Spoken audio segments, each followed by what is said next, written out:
Gumawa ako ng simpleng calendar sa bahay para sa mga bata.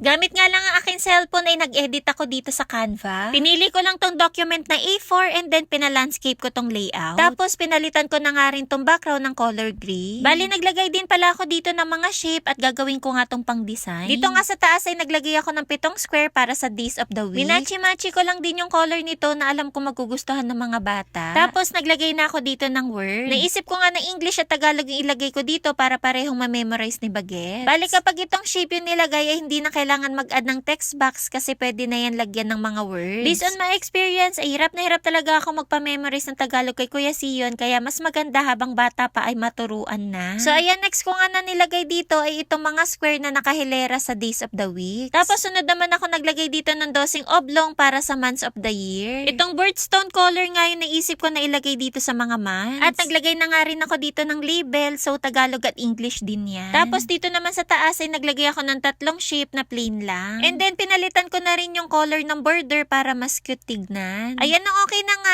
nag-add naman ako ng text na naka-format na. Happy graduation nga yung nakalagay dito, kaya papalitan ko na lang yan ng word. So, nilagyan ko nga to ng word ng Sion at Sia, tapos sa baba naman calendar. And then, sa kabilang side naman ay today is. Tapos, dinuplicate ko tong template at sinelect multiple ko yung mga hindi ko na kailangan para ma-delete. So, ayan yung mga tinira ko nga lang dito ay yung months of the year. Ayan, nung okay na nga, bumalik naman ako sa unang template, tapos ginawa ko tong plain. So, nung maging ganito na nga itsura, ay sinave ko lang yan dito sa aking cellphone. Tapos, transfer ko na rin yan dito sa aming computer para maiprint ko. A4 size na bond paper pala yung gamit ko na papel. Wala na nga patumpik-tumpik at ginupit ko na nga rin to. Bali, gupitin nyo lang yan ng ganyan mga mare, gayahin nyo lang yung ginagawa ko. Para makapag-start na tayo mag-laminate. So, kumuha na nga ako ng laminating film at 125 micron nga tong gamit ko. Nung maayos ko na nga to, ay nilabas ko na tong aking pangmalakasang plancha at towel. Kahit nga walang machine, ay pwede tayo mag-laminate gamit lang ang mga to. Kaya kahit nasa bahay ay kaya nating gumawa ng mga activity para sa ating mga bagets. Ang dami ko na naman yan, chika, kaya natapos na agad ako mag-laminate at nilabas ko na tong hook and loop. Ito nga yung gagamitin ko para mapagdikit itong activity na ginagawa ko. Ang ganda nga nito mga mari dahil may sarili na tong pandikit kaya ang dali lang gamitin. At swak na swak talaga to para sa mga DIY activity para kay bagets. Anyway, nilagay ko na nga rin dito yung mga ginupit ko kanina na months of the year. Bali, gagamitan ko rin pala to ng whiteboard marker na may kasama ng eraser. Ito nga yung pagsusulat ko para mas madaling ma-edit kapag magpapalit na ng months and years. So, syempre, itatry nga natin to kung paano to gagamitin ni Bagets. Oh, diba? Super cute at for sure mag-i-enjoy ang ating mga anak habang natututo sila. Ang mga bata pa naman ay hindi talaga nakakalimot lalong-lalo na sa mga special occasion. At syempre, kapag birthday nila. Sana po nakatulong tong video ko sa inyo. Yun lang. Ingat lagi.